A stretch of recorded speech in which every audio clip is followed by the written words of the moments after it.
नाज़रीन, इस वक्त बातचीत के लिए हमारे साथ रोहित रंबू जी हैं, जो कि खेलो इंडिया विंटर गेम्स के कंपटीशन मैनेजर हैं और साथ ही विंटर गेम्स के एसोसिएशन के प्रेसिडेंट भी हैं। रोहित साहब, सबसे पहले प्रोग्राम में खुशामदीद। खेलो इंडिया विंटर गेम्स जो 22 तारीख से शुरू होने वाली थी, 5th एडिशन की मौखर कर दी गई हैं, क्या बर्फ़ उतनी नहीं हुई?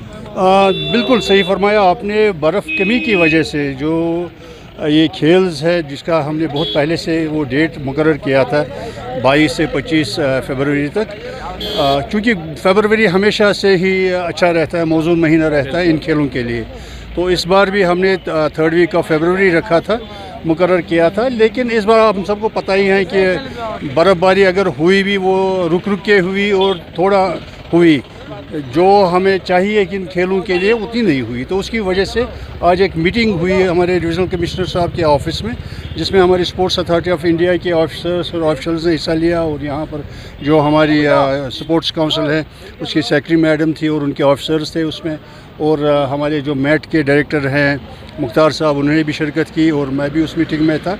तो बैतफ़क़ा राय ये तय पाया गया है कि अभी जो आने वाले खेल हैं, चूँकि टेक्निकली ये डिफ़िकल्ट है हमें मुनक़द करना उन डेट्स में, तो इसलिए ये डेट्स पोस्टपोन हुए हैं।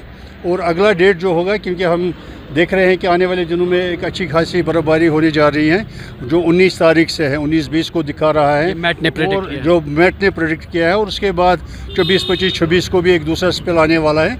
अगर वो मौजूद रहे, वो स्नोफॉल्स जो स्पेल्स नए आ रहे हैं स्नो के, तो हम एक नया डेट मुकर्रर करके जो हमारे जिस तरह हमने गुज़श्ता बरस देखा था, पहले जनवरी तारीख हमने रखी थी, फिर जनवरी में उस तरह की बर्फ़ नहीं हुई तो फरवरी रखा। आज उसी चीज़ का तजुर्बा रखते हुए अब की बार फरवरी ही रखा था। लगातार मौसम तब्दील हो रहा है, विंटर गेम्स पर और क्या असरात इससे पड़ सकते हैं? देखिए, ये जो अगर मैं कहूँगा, ये खेल हम सबको पता है कि ये 2-2.5 महीने का खेल होता है, और इन्हीं 2-2.5 महीने में जो स्नोफॉल होते हैं तो हमारे एथलीट्स को उसमें प्रैक्टिस भी करनी पड़ती हैं, छोटे मोटे जो उनके मुकाबले उसमें भी हिस्सा लेना पड़ता है, और फिर उसके बाद नेशनल लेवल तक जाके फिर इंटरनेशनल लेवल भी वो जाते हैं।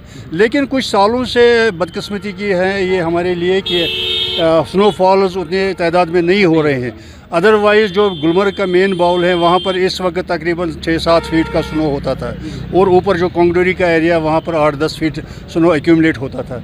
लेकिन ये जो ग्लोबल वार्मिंग है या कोई और वजह है जिसकी वजह से स्नोफॉल्स कम होते जा रहे हैं, इसका असर हमारे इस गेम पे भी पड़ा है। पर्टिकुलरली अगर बात करें सर, कौन से ऐसे असरात हैं जो इस पर पड़ रहे हैं? एक तो देखिए, वक्त पर ये खेल है, इसमें वक्त पे हमें स्नोफॉल्स होने चाहिए।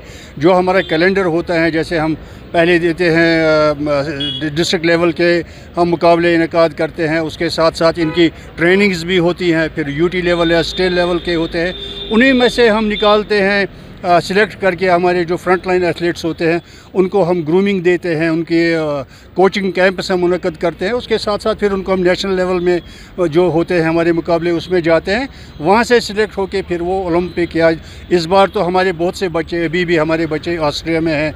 आरिफ खान ने कल के मुकाबले बहुत ही अच्छे तरीके से निभाए, वो 44th नंबर पे आ गए, और नया जो उनका मुकाबला है उसमें उसने एंट्री ले लिया। इस बर्फबारी की वजह से बहुत सारी चीज़ें इन्हीं पर डिपेंड करती हैं। एक अच्छा स्नोफॉल अच्छे एथलीट्स क्रिएट कर सकता है। तो ज़ाहिर है इसमें नुकसान भी डिपार्टमेंट को बहुत उठाना होगा, क्योंकि तैयारियां बहुत तो तैयारियां तो हम सब की थी, होटल्स बुक थे, हर एक चीज़ इन प्लेस थी, हमारे जो टेक्निकल चीज़ इसकी थी वो इन प्लेस थी, सब हमारे टेक्निकल ऑफिशियल्स रेडी थे, उन्होंने तैयारियां की हुई थी, तो हर एक चीज़ इसके लिए तैयार हुई थी। लेकिन अब चूँकि मेन तो इस पर स्नो की होती है, जो कंडीशन होनी चाहिए वो अच्छी नहीं थी, उसकी वजह से ये डेफर सर, इस गेम्स का जो पहला लेग लद्दाख में खेला गया, उसका कैसा रेस्पॉन्स मिला? उसका तो बहुत ही अच्छा रहा, क्योंकि लद्दाख तो हमें पता ही है, वहाँ तो माइनस टेम्परेचर्स दिसंबर ऑनवर्ड से स्टार्ट होते हैं, और वहाँ पर इसीलिए कि जनवरी के महीने में ही उन्होंने आइस रिलेटेड जो थे, और चूँकि आइस रिलेटेड जो होते हैं वो इंडोर्स में खेला जाता है, वहाँ पर वो जो 2 स्टेडियम्स उन्होंने किए थे, तो वो उसके लिए तो बहुत ही अच्छे तरीके से वहाँ पर खेल हुए। लेकिन चूँकि ये आउटसाइड होते हैं, हमारे जो स्नो रिलेटेड इवेंट्स होते हैं, इसके एक टर्फ बनानी पड़ती हैं, तकरीबन 1-1.5 किलोमीटर रन होता है इनके लिए, और एक सिकियर तकरीबन 100 किलोमीटर रफ्तार से तेज़ी से आता है डलवान पे स्कीइंग करके। उसके लिए एक ख़ास तादाद हमें स्नो की चाहिए, और मौसम उतना ज़्यादा हॉट भी नहीं होना चाहिए, एक थोड़ी सी उसके एक टेम्परेचर पर्टिकुलर टेम्परेचर होना चाहिए, जिससे बर्फ़ जो हमवार भी रहता रहता है और फ्रीज भी रहता है।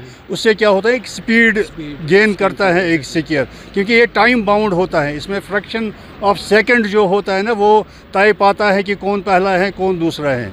सेकंड का 10वां हिस्सा भी मुकर्रर करता है। तो इसीलिए जी सर, जब से खेलो इंडिया गेम्स का इनकाद हुआ है, ज़ाहिर है जम्मू कश्मीर के खिलाड़ियों के लिए अपॉर्चुनिटीज़ तो बहुत खुली हैं। अब चूँकि जो आपका माजी का तजुर्बा रहा है उसे मद्देनज़र रखते हुए डू यू एक्सपेक्ट कि आने वाले टाइम में इसमें कुछ रिफॉर्म्स लाने की ज़रूरत है? रिफॉर्म्स तो हर एक चीज़ में होनी चाहिए, there is always a room to improve the things.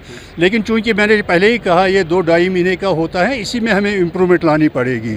और टचवुड जब तक हम कुछ ऐसी चीज़ों की तरफ एड्रेस नहीं करेंगे जो ह्यूमन मेड्स है, जैसे ग्लोबल वार्मिंग, ये एक हमारी पैदावार है, जब तक लोग इसकी तरफ ध्यान नहीं देखेंगे, एनवायरनमेंट को बचाएंगे नहीं, तब तक तो ये चीज़ें बनी रहेगी। डिले स्नोफॉल्स, डिले रेनफॉल्स, जो इसको भी इफ़ेक्ट कर रहा है हमारे खेलों को ही नहीं, ये तो हमारी ज़िंदगी को भी असरअंदाज कर रहा है। हमारे लिए पानी की ज़रूरत है। Water is a life line, और वाटर तो इसी स्नो फॉल्स की वजह से बनता है। हमारे पहाड़, they are known as water towers of the world में जो 70% ऑफ द पॉपुलेशन है उनको पानी फीड करते हैं यही पहाड़, हमारे ग्लेशियर, स्नो वगैरह। तो इसकी तरफ ध्यान देना है, ग्लोबल वार्मिंग की तरफ। अगर ये मैन मेड प्रॉब्लम है, इसको दूर करना है, इसको रेक्टिफाई करना है। विंटर गेम्स की वजह से किस तरह की तब्दीलियाँ आप सियाहती मुकामात पर देख रहे हैं? क्या विंटर गेम्स के शुरू हो जाने से सयाहों की तादाद में भी इसमें एक्चुअली अगर आप देखेंगे ना, जो खेलो इंडिया विंटर गेम्स जब से शुरुआत हुई है, गवर्नमेंट ऑफ इंडिया ने एक बहुत ही अच्छा कदम उठाया। न सिर्फ इसके लिए कि इसमें विंटर गेम्स में भी हमारे एथलीट आगे आए, बल्कि एक बज़ क्रिएट हुआ अक्रॉस जो डोमेस्टिक है, हमारा इंडियन स्टेट्स है, वहाँ से इतने लोग आगे आ रहे हैं इस खेल को खेलने के लिए, सीखने के लिए। और उसके साथ साथ जैसे अभी हमारे 300-400 एथलीट्स आ रहे थे, उनकी फैमिलीज़ उनके साथ आ रही है, तो चेयर देम अप, तो वो भी एक सयाह बन के ही फिर आता है। तो एक लॉस है, एक इंडस्ट्री को भी, स्पोर्ट्स को तो है ही, और दूसरी तरफ जो हमारी टूरिज्म इंडस्ट्री है उसके लिए भी थोड़ा नुकसान है ये। सर, आपने कीमती वक्त में से हमारे लिए वक्त निकाला, बहुत बहुत शुक्रिया आपका। तो नाज़रीन, आप थे रऊफ तरम्बू साहब, जो कि खेलो इंडिया विंटर गेम्स के एसोसिएशन के प्रेसिडेंट हैं, और इनका साफ तौर पर यही कहना था कि मौसमियाती तब्दीली की वजह से जो असरात रूनुमा हो रहे हैं, उनका बराह रास्त असर हमारे इन विंटर गेम्स पर भी पड़ा है, और अगर इन पर काबू ना पाया गया तो आने वाला वक्त में सूरत हाल कदरे मुख्तलिफ हो सकती है। दैनिक सवेरा के लिए श्रीनगर से कैमरामैन यसफ खान के साथ मैं ज़ुबैर कुरैशी।